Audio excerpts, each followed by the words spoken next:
Welcome to Last Neanderthals podcast. My name is Khushal Yousafzai. And my name is Wali Khan. You may not know us yet, but that doesn't really matter.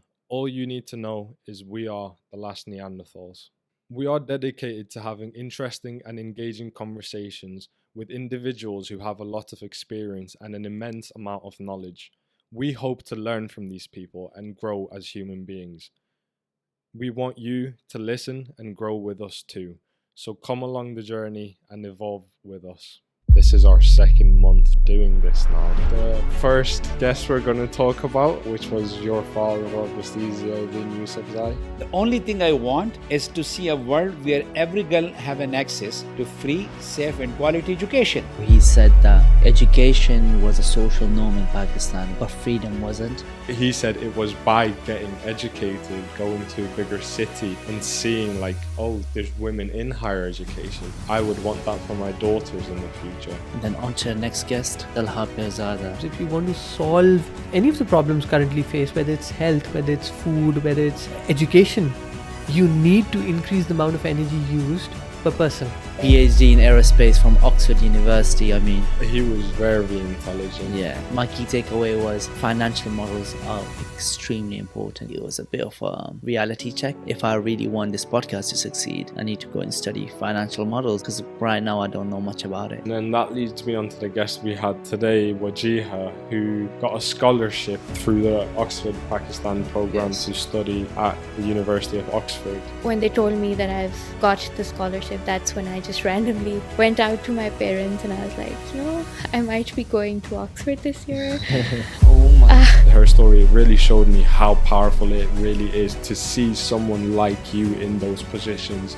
This was actually, should we let them into the secret or not?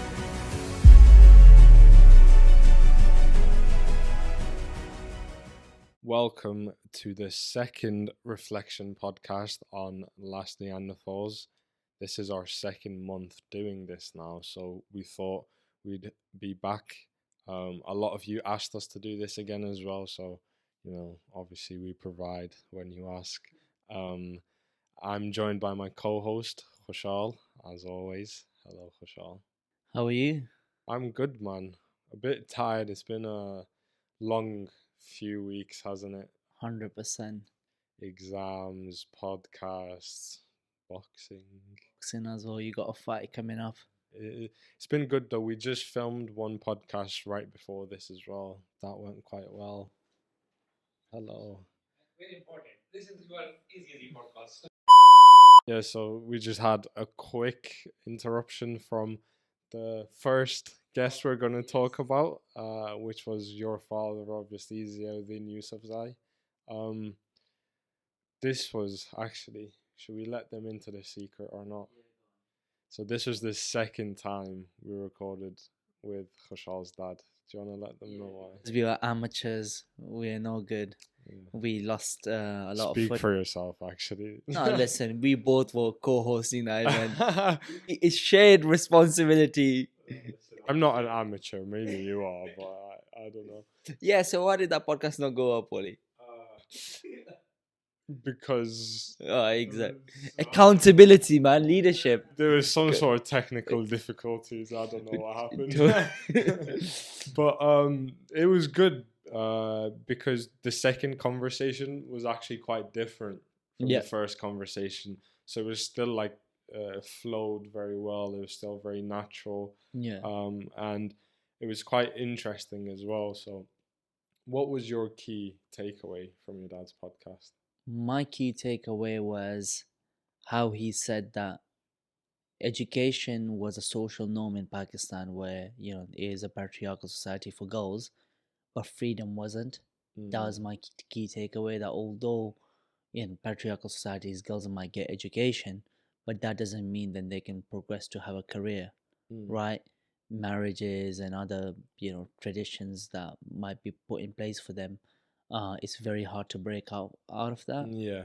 And, also there's lack of opportunity for women that we discussed in the Wajeeha podcast, our other guests that we will talk about. So yeah, that was my key takeaway, that although education was social norm, freedom wasn't. Interesting. Yeah, what about yourself? My key takeaway is that the mic should be a bit further away. There you go. So you actually speak into the mic. It's been doing it for 2 months now. You know what, guys? Maybe I'm the amateur. Yeah, I think we know the amateur. No, I'm joking. I think we're progressing very well. We're progressing, yeah. Now, definitely, we have made a lot of improvements, but just the simple little things, like, for example, not charging the iPhone. Yeah, just like that's my biggest pet peeve at the moment. Turn up to the shoot. Khushal, is your phone Oh yeah, about that. Can we use your guy's phone today? Because if you guys don't know, we actually film this on our iPhones because the quality on the iPhones is so good. They record in 4K, so we might as well. But you have to remember to charge the phone. I think that's one thing Khushal is learning. Yeah. But no, it's fine, man. At least I bring an iPhone. I don't leave it. It happens. Like everyone makes mistakes. We've all done silly things here. Yeah. Watch Neanderthals to find out the silly thing this man did. Yeah. Watch Neanderthals. That's our other podcast. Yeah. Bit more bit more lighthearted than this one. It's got Elias on it as well, who is another great co-host. But okay, back to your dad's podcast. Yes. My key takeaway was that he said the change in him from like being a part of the patriarchal system as he defined it to being this sort of almost revolutionary who wanted to see a difference made and wanted education, freedom, everything for girls. It wasn't just a natural thing. He wasn't just born like that. Yeah. But he said it was by getting educated, going to a bigger city and seeing like, oh, there's women in higher education. I would want that for my daughters in the future. So that was my biggest takeaway, that even for him, it was a nurture thing, not as much a nature thing, which is a discussion we've had quite a bit recently, like this little balance between nurture versus nature. And every day I'm edging more and more and more towards nurture, because I've always thought it is more nurture, but it seems to be getting solidified even more. Yeah, it's a lot more nurture than nature. You can have your natural gifts, but you can learn those through just being around the right people. And you can be very talented, but if you're around the wrong people, then your talent is going to become a hindrance to the world, right? Let's say you're very smart, but you're around criminals.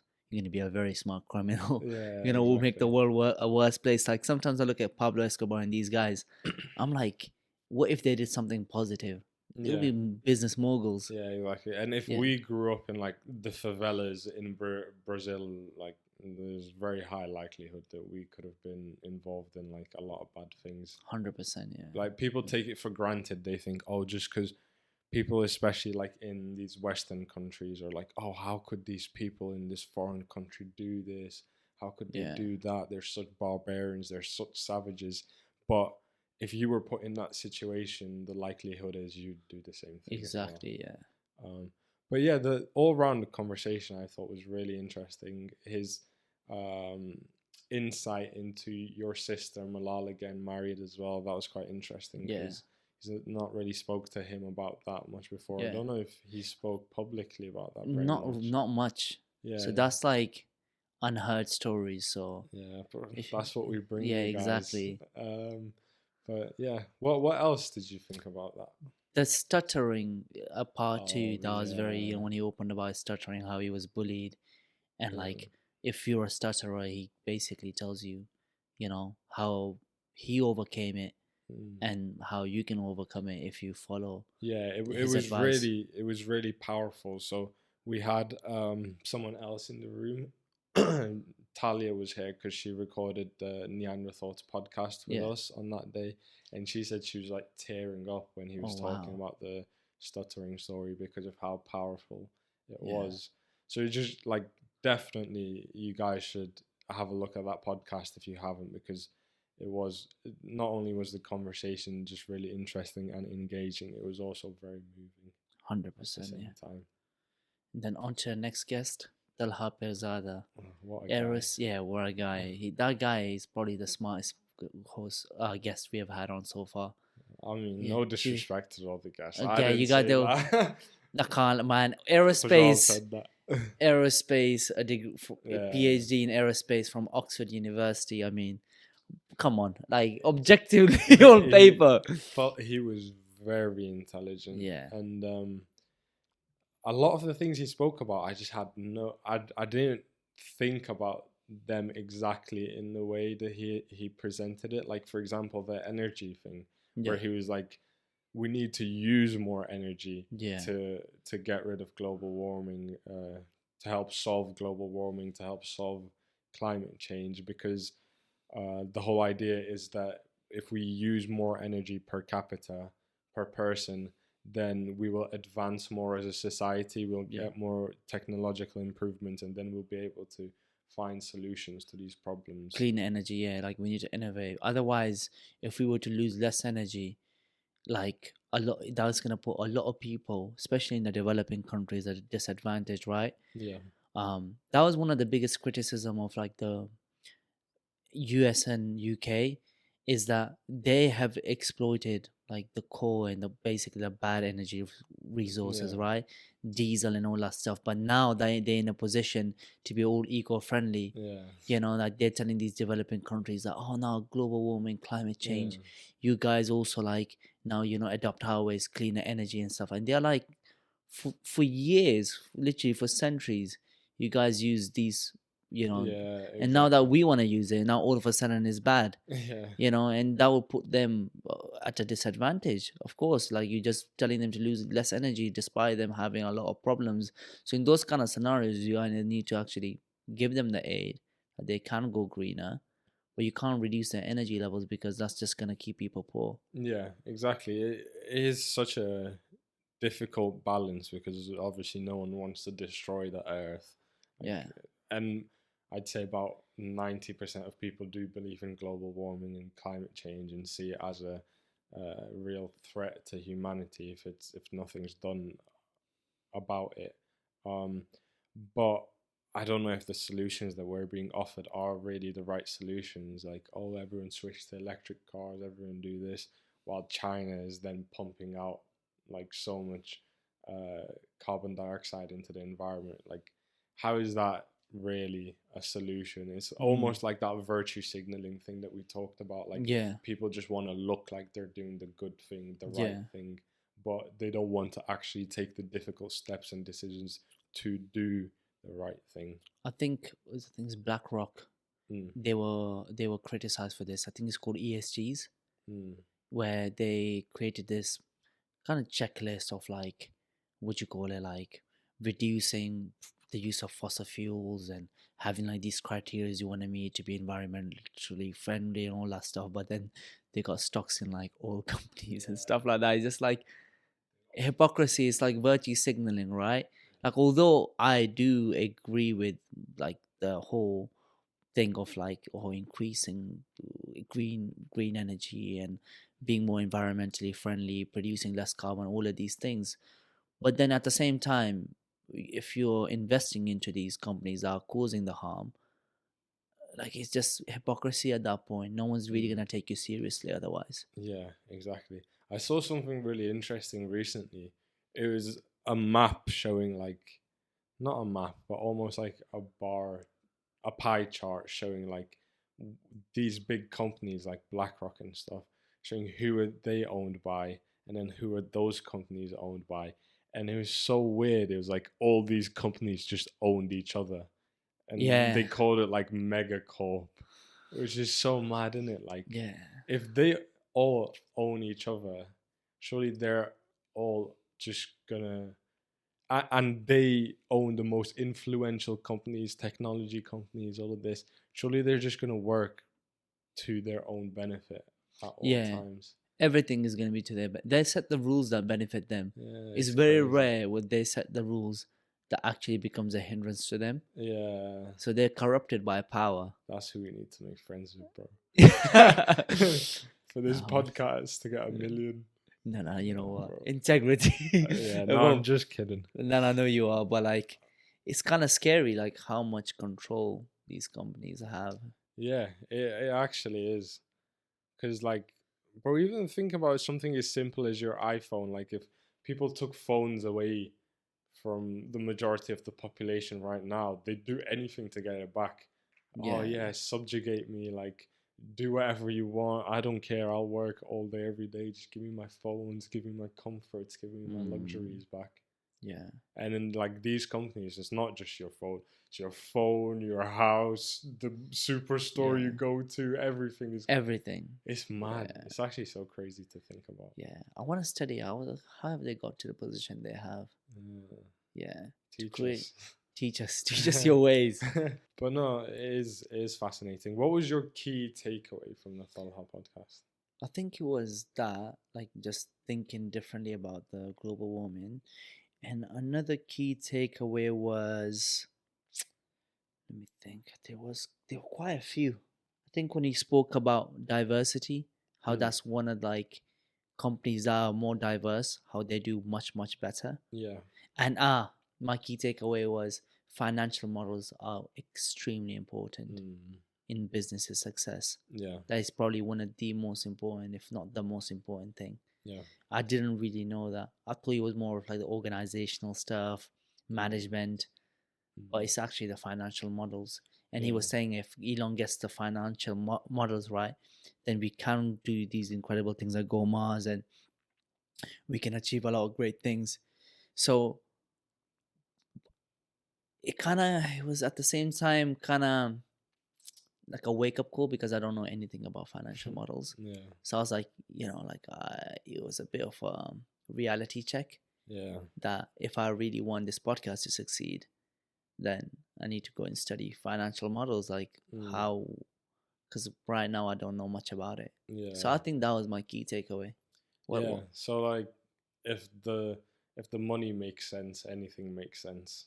Basically, like everything that is done in society, unfortunately, most things are done to make a profit. Yeah. And then the issue with that comes if there's some sort of life saving medicine or therapy, it could be neglected because it doesn't make a profit, it doesn't make money. And then like something like making TikToks makes money, so people put their funding towards that, invest in that instead of like the life-saving healthcare, which is sad to think about. And then only when do we suffer from those issues, then we compensate, like it's then a reactionary thing, right?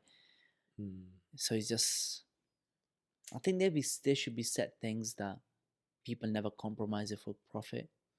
Do you get what I'm saying? Like NHS, healthcare. That would be so good though, if like, I don't know, it's just so, it doesn't seem feasible at all, but if everyone could just research freely without constraints, without limits, without having to worry about funding into all the diseases in the world, but it's just not feasible, because then like healthcare would progress so much faster. And then it brings me on to the like diversity thing that he spoke about as well, because I've always thought like what an amazing superpower it would be to be able to like speak every language fluently, and understand it truly fluently as well. Because even though he spoke about these teams, like because they're diverse, they can work together towards like solving things quicker, because they can all bring their different perspectives from different cultures and everything. But imagine there wasn't need for like translation, there wasn't a need for like there wasn't some sort of language barrier, like it was just free flowing knowledge, because a lot of the times it's so hard to translate. Like some things in Pashto that we have grown up with culturally just cannot be explained in English at all. So imagine in so many languages we're missing out on so many of these things because we can't explain them.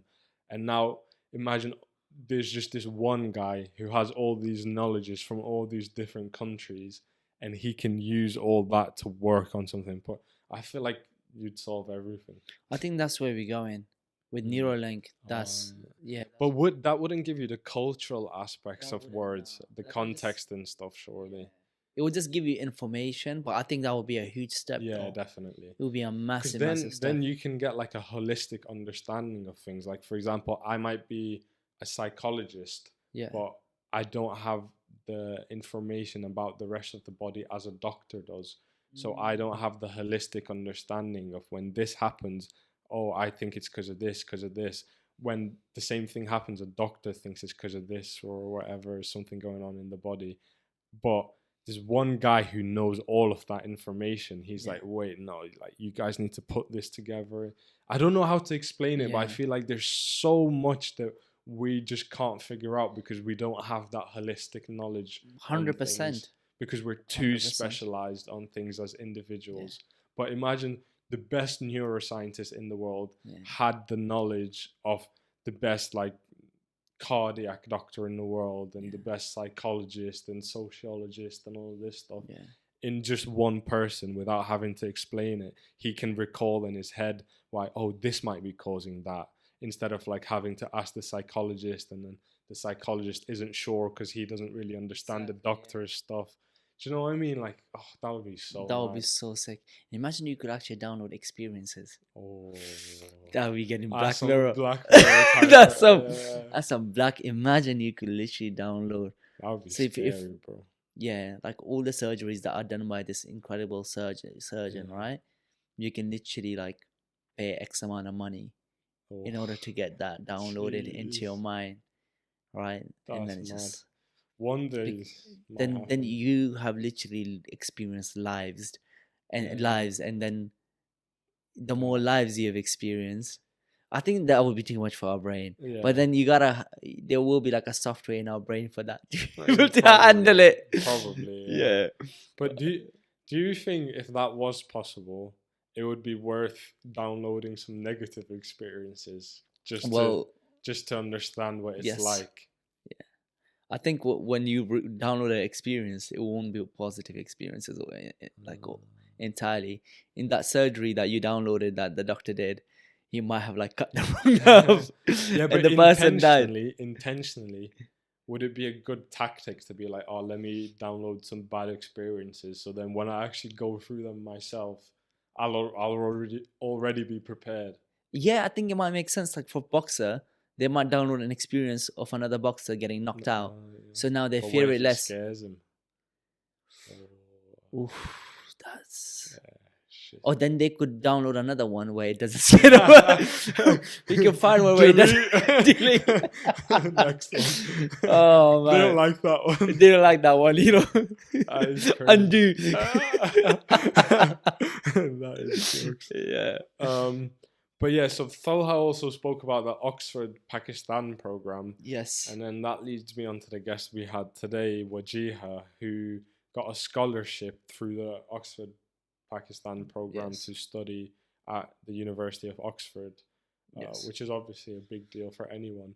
But coming from Pakistan, it was really interesting to see like what her story was like. Yeah. She shared it. So what did you say your key takeaway was from that one? I think my key takeaway was, it wasn't a key takeaway. It was just a reminder of how hard life is for women in Pakistan. I think, and it just like makes you more purpose driven, that, you know, there's a lot of work that needs to be done. And also like just see like, because my family stands for education, Malala is doing a lot of work on education, you know, to contribute more to that, like because I'm like, oh my god, like if it wasn't for like the Malala scholarship thing, right, Wajeeha may have not had the opportunity to have this like OPP scholarship, which she earned by merit, by the way. There were no favors done. It was very, very competitive, and that's how she came to this position. But like, I want to be one of those people. I aspire to be one of those people that I can provide, you know, young people with such opportunities, because like we said, nurture thing, right? It's all like what environment you're in. And there's so many people, talented people in disadvantaged environment that all they need is an opportunity. And I think another key what was key takeaway from you? For me, it was when she said that the thing that actually got her to apply for the program, for the scholarship, was that another girl from her hometown in Peshawar had applied for a scholarship and she had actually got it.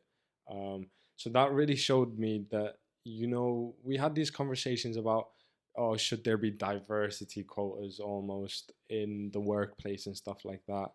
And at the time, the argument was, okay, maybe there should be, because you can see people like yourself and that might inspire you to go do things for the next generation. But our main argument was that it shouldn't be at the detriment of others. Yeah. Like, for example, if you're a white person, I wouldn't want you to be detrimented and me gain because you detrimented as a brown person. Like, I wouldn't want to get a job just because I'm brown and that other guy not get it just because he's white. Like, I'd want it to be based on qualifications, merit, whatever, like that. But what Wajeeha said, her story, it really showed me how powerful it really is to see someone like you in those positions where you can actually understand and believe it is possible for me to get there and do this. Because if you don't see someone like yourself there when you're younger, like, it's going to be much less likely for you to actually strive for that. Yeah. Like, put your energy into it because you think, oh, it's just not going to happen. I think that's why we have such few footballers from Pakistan in Premier League. I feel like once one guy makes it, right? And it's with boxing as well, a lot of sports, is when one guy from that country makes it, then they basically create like a trend. You see someone else, oh, if they can do it, why can't I? Yeah. And that is so powerful. I totally agree with you. I think that was one of the key takeaways. But in terms of Wajeeha as a guest, like, I was very impressed with how well she spoke. She was very shy to begin with, right? When we met her in the car and like, we were like, like, will we be able to, get her story out? Like, but wow, did she impress me. And she was very vulnerable as well. She opened up about the APS school shooting. She was in a girls' school, right? Yeah. So she was, I think she even was, she got quite emotional as well about it. And like, she really put the, we sometimes think that just the victims get impacted, that have been hurt, but like with such incidents, but the amount of other lives that are not directly involved in those incidents that get impacted for years, and the trauma they go through is also insane. Yeah, it has like such a broad effect that people don't realize. It's actually crazy. Yeah. Especially in, like, again, countries like where we're living now, which is quite comfortable. It's so hard to understand how many people truly get affected by things like this. Like, what's going on in Palestine right now is crazy. Like, over 20,000 people killed. It's not just those people getting killed, it's the ones who are surviving the trauma they've got to live with. Like, it's insane. That it's so sad, man. It's actually heartbreaking. Hopefully that situation gets better sometime soon, and hopefully there's some sort of accountability as well, because then if there's not, it's just going to keep happening again and again and again. But I think one thing that could really drive change in situations like that is if the Labour government doesn't come into power. So if Labour loses the next general election, because they're definitely the favourites to win it, I think. But if they lose it based on their Palestine-Israel stance, it will really show them, like, okay, like, we can't just treat this as a joke anymore. Like, just, it annoys us a little bit like a fly. We just swat it away and move on. That's it. Like, they need to be shown that, no, this is not a joke. Because, like, are they really better than the Tory government? Is Keir Starmer really better than the other guy? From what you told me, I feel like it's the same thing, man. It is. They're funded by the same people as well. It's crazy. Like, you have to look at the money, see where the money's coming from to understand things. And the money's coming from the same places. Yeah. For both sides of the political spectrum in the UK right now. That's why Jeremy Corbyn was the GOAT, man. But they got rid of him. Yeah, they got rid of him. I was very upset about that. They called him anti-Semite. Yeah. Just like, Did you know they didn't even provide any proof for it? They did an inquiry, and I tried looking into it so much to see, oh, what were the results of the inquiry? What actually happened? Like, what did he say that was anti-Semitic? Bro, you couldn't find it anywhere. Isn't that very scary? Sometimes I get like a bit worried when I Yeah. speak about like such issues, right? Yeah. Because I'm like, I'm not anti-Semitic, but these people can, in the powerful position that control media, they could just say, oh, Khushal's anti-Semitic. And people are like, okay, Khushal's anti-Semitic. And that's like your career Yeah, exactly. massively, you know, put back, not just your career, your safety, Yeah, exactly. everything, literally. And with them conflating like Judaism with what's going on is so dangerous. Like them telling us that while Israel is killing 20,000 people, they're trying to tell us they're doing this for Jewish people. They're doing this in the name of Judaism. Have the Star of David. Yeah. Bro, that is so dangerous because like us, we know that that is not Judaism. Exactly. But the just ignorant donuts on the street will be like, oh yeah, it's got to be like, even they're saying it themselves. They're doing this for Jewish people. They're conflating Zionism and Israel with just Jewish people. Yeah, And it's very dangerous. That's going to create so much hatred and anti-Semitism. Yeah. Anti-Semitism is rising, and it's probably going to rise even more. And it's so sad as well, man.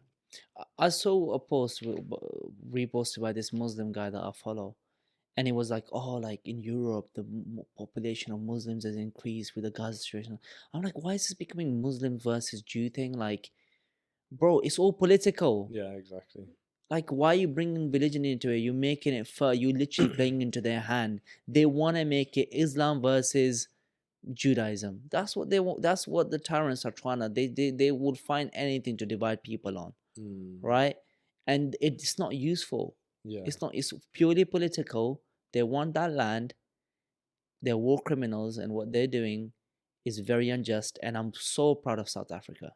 Yeah, definitely. For holding them accountable. It's so crazy. You look at who's on the side of the Palestinians, and then you look at who's on the side of Israel. You've got like Tommy Robinson, you've got Boris Johnson, Joe Biden on the side of Israel. You've got all these hateful people who've been anti-Semitic in the past. Like there was this one senator in America who said that God sent Hitler to send Jewish people back to the homeland. And he was invited to the pro-Israel rally. He gave a speech at it and he said something so anti-Semitic.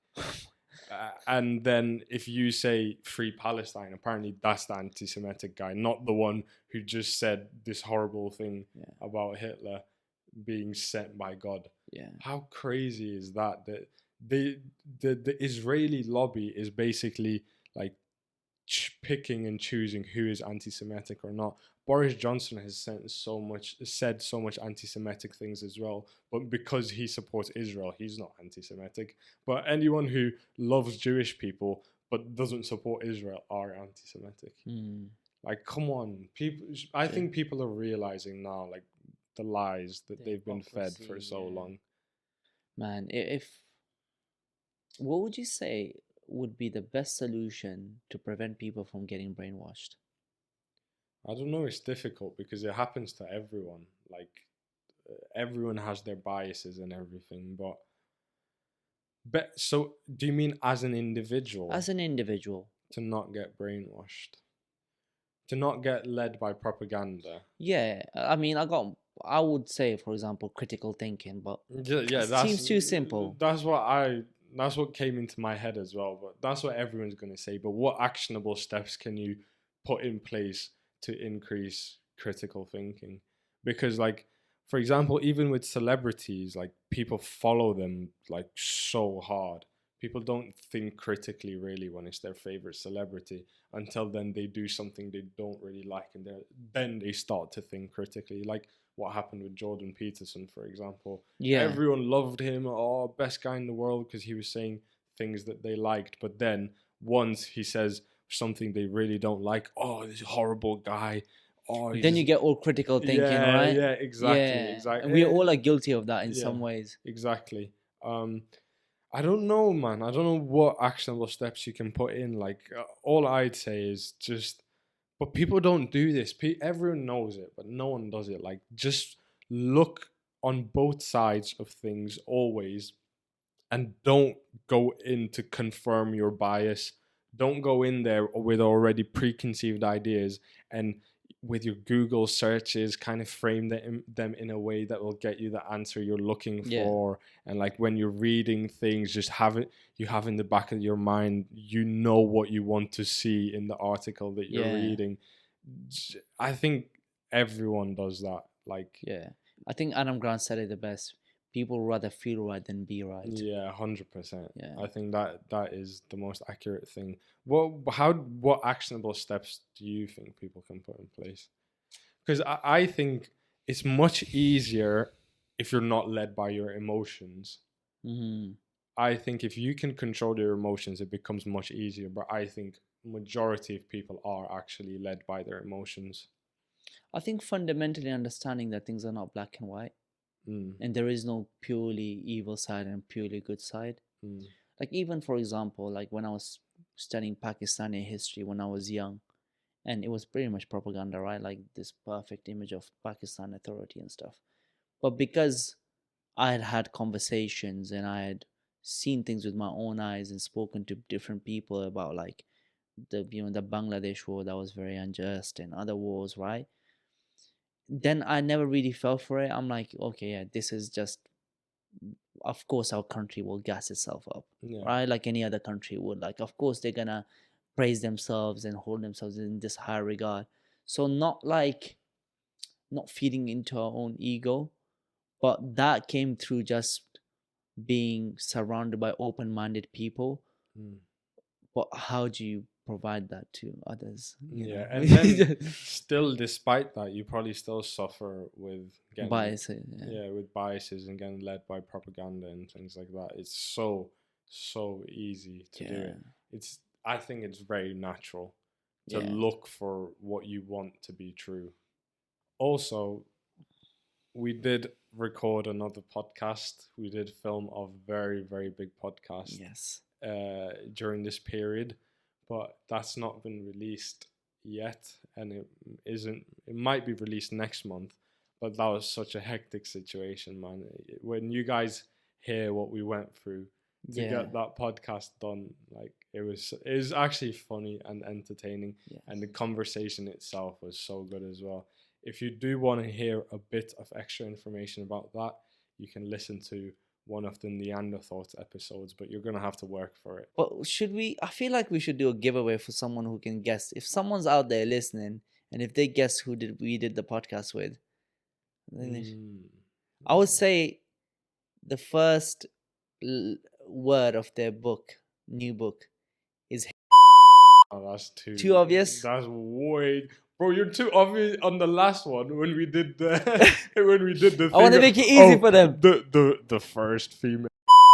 Like you might as well just say. Might as well give them it. But we don't need to do any hints. Go watch the Neanderthals podcast, and then you can find out who it is if you want. And you can hear the story as well of how the day went. You might get some money. From me. Maybe from Khushal, not from me. I'm not. I might treat you guys. But yeah, thank you for listening, everyone. Hope you enjoyed this podcast, this episode of reflection that we did. And yeah, just let us know again, like we said last time, any ideas you have, any advice you have for us, any questions. Follow us on Instagram as well, because for this big podcast that we did, we asked everyone to send in questions, and the people who did send in questions got their questions answered by the big all guest. of them. All of them did. One. So yeah, make sure to follow us on all our socials and tune in every Monday to the podcast and every Thursday to the Neanderthals podcast. I'll see you soon, guys. Goodbye. Please follow us on Spotify. I need this to be my job. I'm broke. I don't know if this is gonna go in, but you know.